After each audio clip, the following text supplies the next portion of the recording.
Hello guys and welcome back to this channel, where today guys I'll be showing you how to add baggage after booking on Jet2. So guys, the first thing that you of course need to do is go to the Google Play Store or the App Store and download the Jet2 application.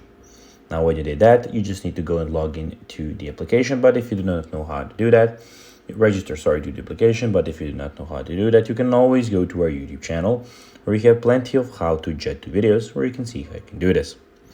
Now guys, that we got that out of the way, let's see what we actually have in front of us here. So as you can see guys, here basically we have the Jet2 application. In the top left corner we have the inbox, and in the top right corner we have the menu. When you click on menu, you can see a lot of options that search flights, holidays, see your account, and a lot of things can be seen there.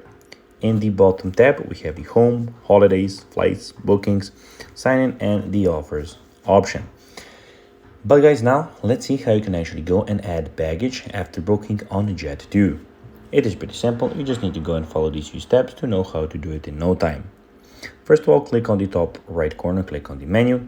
And here guys, you need to go and click on, out of these 9 options, you need to go and click on manage my bookings, which is the third option.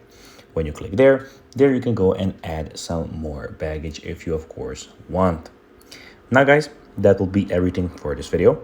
I hope that you found this video informative and entertaining, and that you now know how to actually go and add baggage after booking on Jet2 application.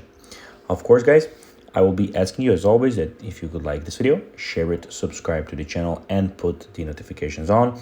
It really helps our channel grow a lot.